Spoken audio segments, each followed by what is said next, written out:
I don't have a direction anymore for my company. I have to find one. And that became immense pressure. And so, like any good entrepreneur does, I stepped up to the plate. I dealt with the pressure. Probably could have dealt with it better. I made a lot of bad decisions in that time, especially health decisions and all that stuff. But nonetheless, come January, we finally landed on our pivot. We finally found not just an equally good idea, but a better idea that still keeps the spirit of people helping ambitious people. And so here's what the pivot is.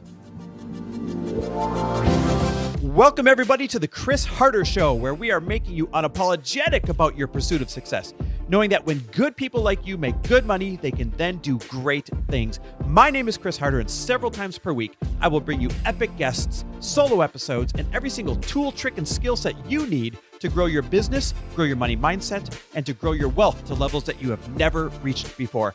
I've ended up in a unique place in life where I've got the experience, the connections, and all of the secrets that it takes to be successful.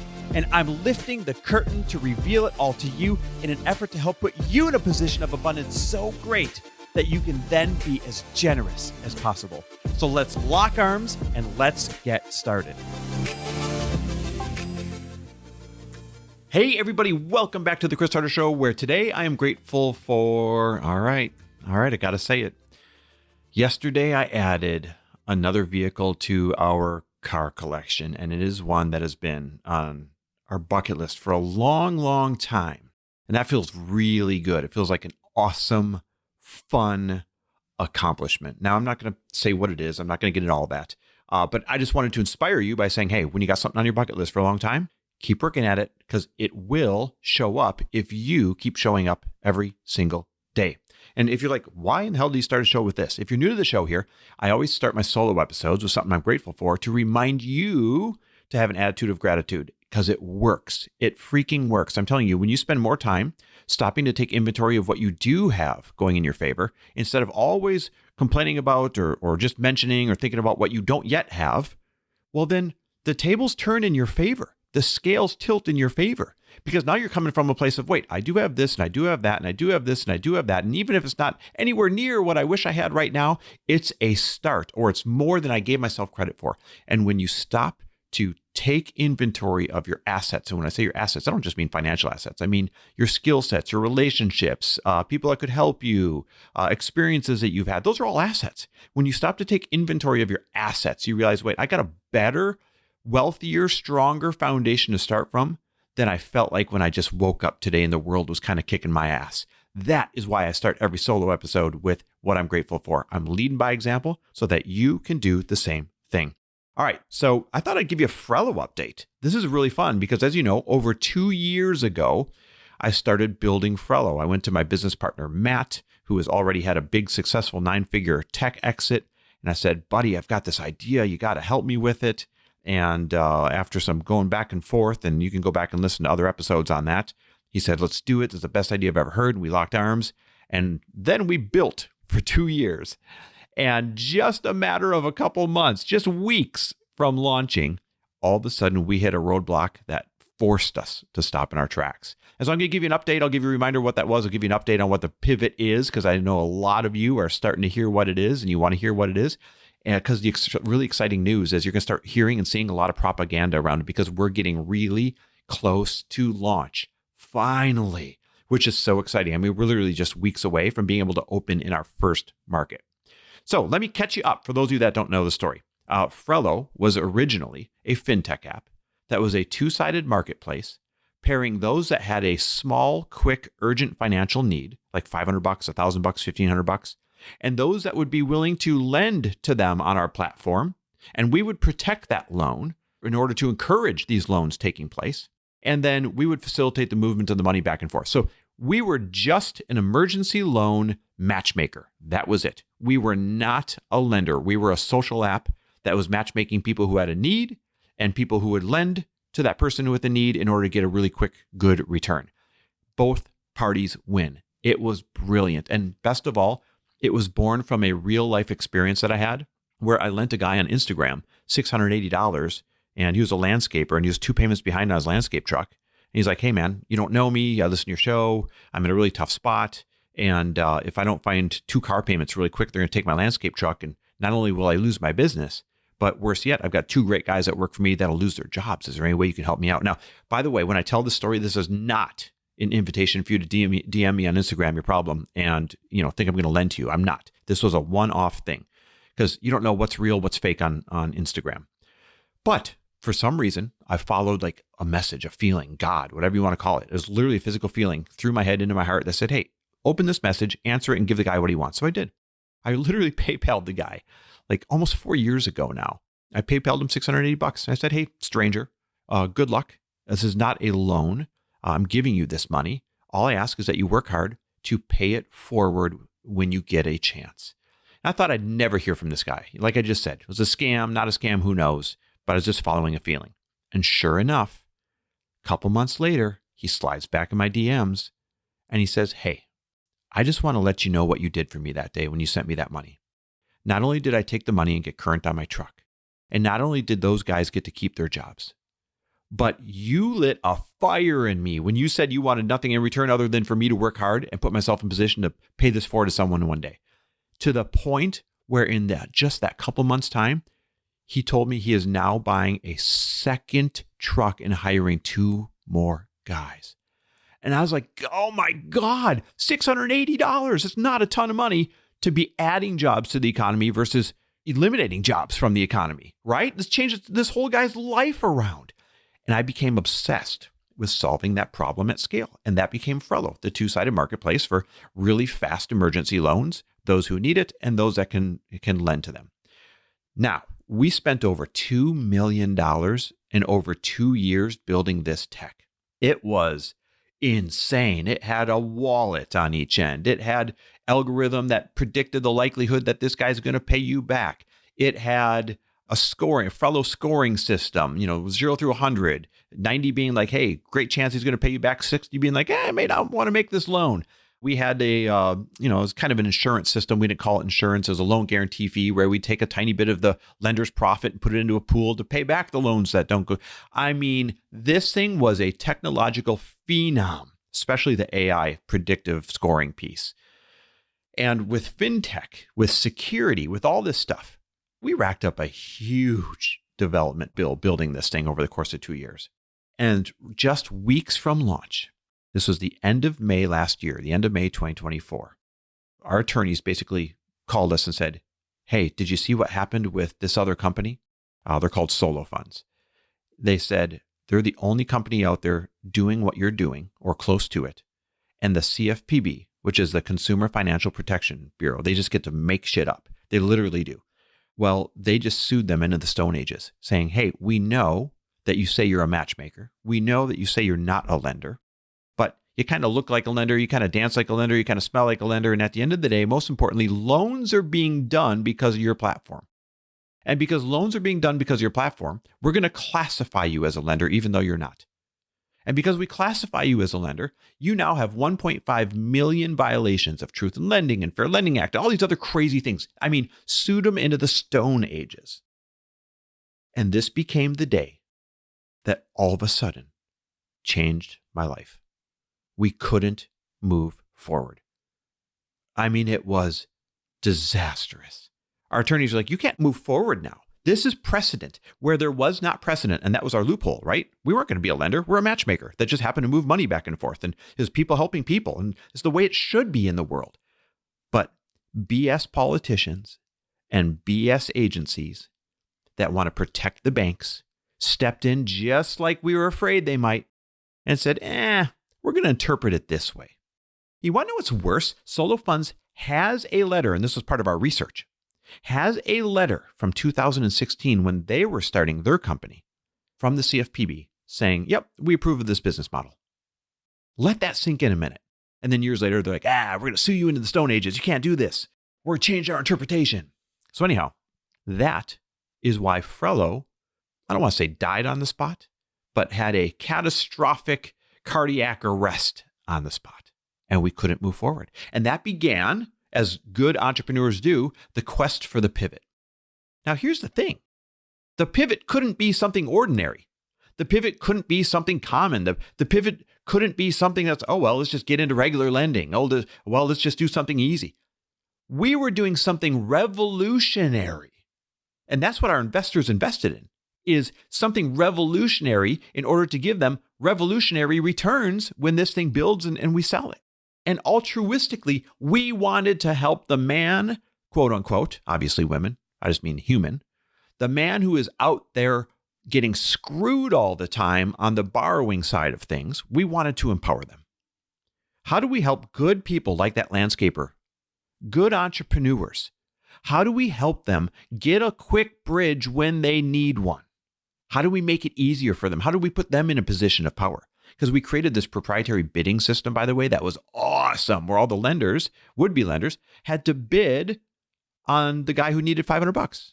Hey, I'll give you $500, pay me back $525 in 2 weeks. Hey, I'll give you $500, pay me back $540 in 3 weeks. And then the borrower could choose the best situation for them. So anyhow, all of this was revolutionary. And so we couldn't just pivot into something boring. We couldn't just pivot into a boring marketplace. We had to really put our brains to work and figure out what else would be life-changing.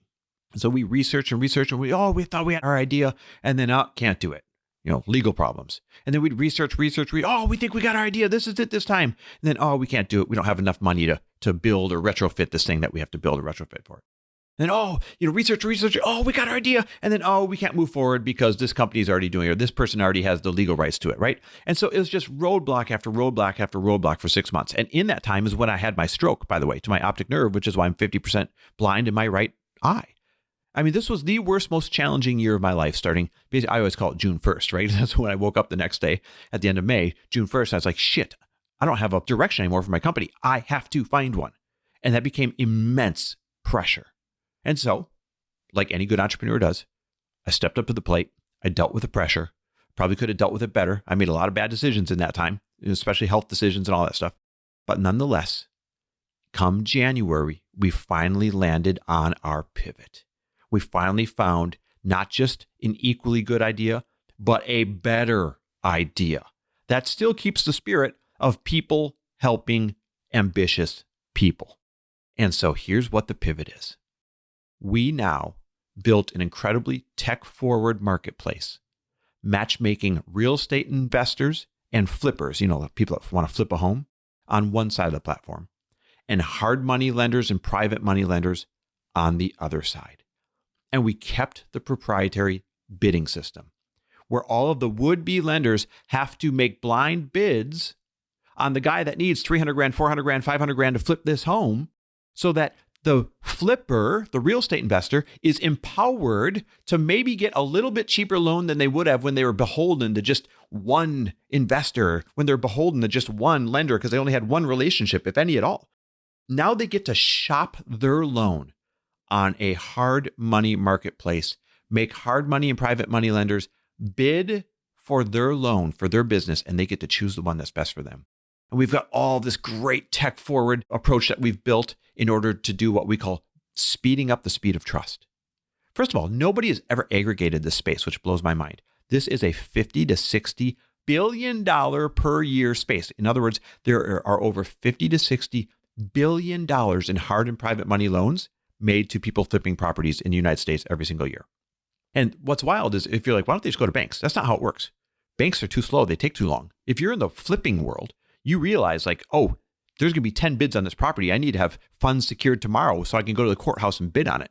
Oh, there's going to be 15 bids on this property because everyone wants to flip this property. I need to make sure I can have the funds so I can be the highest bidder on this thing, but still keep my rights. So being empowered and knowing you can get fast money is the make or break thing that matters most when you're flipping a property. You got to be able to get access to really fast funds. And that's where private hard money comes in because they can do it really quickly. And so we built a super tech forward marketplace for this. Almost done building. It's so freaking awesome. We've got so much awesome technology built into it to speed up the speed of trust. For example, the people that are flipping the home, we can take a peek. It's called a soft pull into their credit bureau. We can take a peek into their background. We can take a peek into the property that they want to flip without revealing what the property is so it doesn't get stolen. And we can put all of this information in front of the would-be lenders so that the would-be lenders can make a bid saying, hey, I'll give you your $400,000. Here's how many points and here's the interest rate. Hey, I'll give you your $500,000. Here's how many points and here's the interest rate. Here's when I can close. and the real estate investor, the house flipper, they are going to be able to get more choice and faster access to funds than they have ever had before. And that excites me because those are good, everyday, ambitious people. Probably people in your neighborhood, people at your church, people you know that are trying to do a real estate project. They're trying to get ahead. They're trying to flip a home. Maybe it's their first home, their second home, their third home, their fourth home. Maybe they're starting to get good at this and they want to do 2 a year and they don't have the right relationships, or they're beholden to just one lender that's raking them over the coals. But oh well, it's the only guy that they know. We're fixing all of that. And I'm so freaking excited about it. My business partner, Matt, he has, I forget how many properties, but he comes from the real estate investment property world, aside from the big tech company they built and sold. And so he's been just a blessing, and his relationships have been a blessing in being able to build this thing out with the right features. But obviously we didn't rest there. I have luckily, and I feel very fortunate to have access to some of the largest real estate educators when it comes to flipping, wholesaling, all that stuff in the world. Everybody that you know of, everyone that you follow, and been able to go to them and show them the platform. Hey, what would you put here? Hey, what feature do you want to see here? The largest hard money lender in all of Arizona. Hey, buddy, what features would you like to see on this platform in order to speed up the speed of trust so that you can make more loans quicker? The largest hard money lender in all of Colorado. Hey, my friend, what would you like to see on this platform to give you the confidence to be able to make stronger bids quicker and deploy more capital? And by the way, we're not just solving a problem for would-be flippers on here. Those of you that are in the private hard money lending space, you know that you oftentimes deploy capital on loans that you don't really want to, because if you don't deploy that capital, then your fund or your syndicate where you collected all the capital to lend, you still have to pay out your investors, but now the money's not deployed. So now you're just bleeding money by paying your investors. And so we're solving a deal flow problem. You will have access to way more deal flow than you ever did before. So you can be a little bit more picky. You can cherry pick a little bit better. You don't have to make some of those loans that you don't want to make just because you got to make sure your capital is deployed. You're going to be able to make better loans in any market that you want to make them. I'm telling you, this thing, I'm just so excited. And with every single professional that I share it with and give sneak peeks to, they are over the moon excited. And they're like, oh, I got to introduce you to this guy. I got to introduce you to this woman. Oh, I got to get you in with this brokerage. Oh, I got to get you in with this. So I share this with you to let you know that no matter where you are in your journey, I mean, guys, we'll be at 3 years. By the time we launch in a handful of weeks here in our first market, we'll be at 3 years and over $3 million in. And my business partner, Matt, and I, when we ran out of investor funds, so I don't know if you remember, but Matt and I personally put in, between the two of us, more than $1 million to build the demo and all that stuff of the original one. And then we raised capital and then used all of that capital on the original platform and then trying to find our pivot through all the legal and all that stuff. And then we ran out of funds. And so we've been paying in personally to work at our own business a significant amount of money every single month. I mean, probably more than most listeners might make in a month or a year. We've been paying that in each month for payroll and development and legal and all this stuff out of our own pockets to keep the dream alive, because we knew that the pivot we found was better than the original one. We make more money as a platform per deal than the original one. We have way less risk on this one than the original one.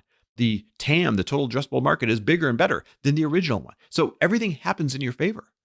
I've got a tattoo on my arm that I've had here for years. It says, live as though the universe conspires in your favor. And I live that way and I believe that way. Even when you can't feel it in the moment, it is happening for your favor. You're just blind to it in this moment, but it'll reveal itself down the road. I promise you, even through a stroke, even through hardships, even through, bleeding money, even through thinking that you can't see a path, even if it's lights out, it's just dark. Damn it, I can't see a thing. Where am I going? I promise you, all of this is happening for you if you hang in there, and one day it will reveal itself, just as it did for us. And so I share this episode as, number one, a really exciting update on Frello. Number two, inspiration. That if you're thinking about starting something and you're afraid, what if it doesn't work? Hey, what if it doesn't? You'll find a way to hang in there if it means something to you, just like we did, and it'll turn out great. Or if you're halfway through something and you're just in quicksand right now and you're getting your ass kicked, hey, hang in there. It's worth getting your ass kicked. It's worth hurting. It's worth taking the punches every single day, because eventually it'll turn around and you'll end up better than your original idea. Or if you've launched and you've already experienced this, congratulations, because you're one of those elite rare few that stuck through the muck the whole time and got to the other end. And for you, and pretty soon for us, it's our job to be the inspiration for everybody else that's afraid of going through the muck, that's afraid of starting their idea, or that might be stuck in the muck right now and they don't see any way out. They see no rescue coming. Guys, there were a lot of months where I saw no rescue team coming whatsoever, no light at the end of the tunnel whatsoever. But I still woke up and said, where's our pivot? And shook trees and met people and talked to as many new people, sharing as many new ideas as possible. If you keep doing that, your time will come too.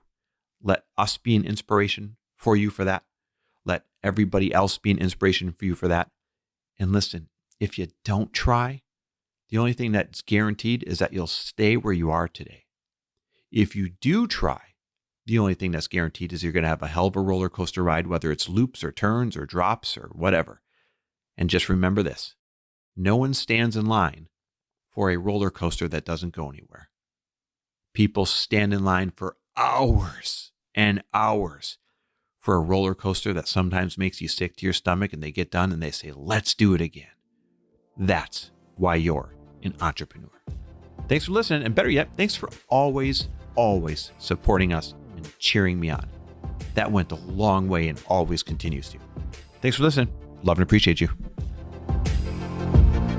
Thanks for listening. And if you loved this episode and know of someone else who is as successful as they are generous, please pass them on to me.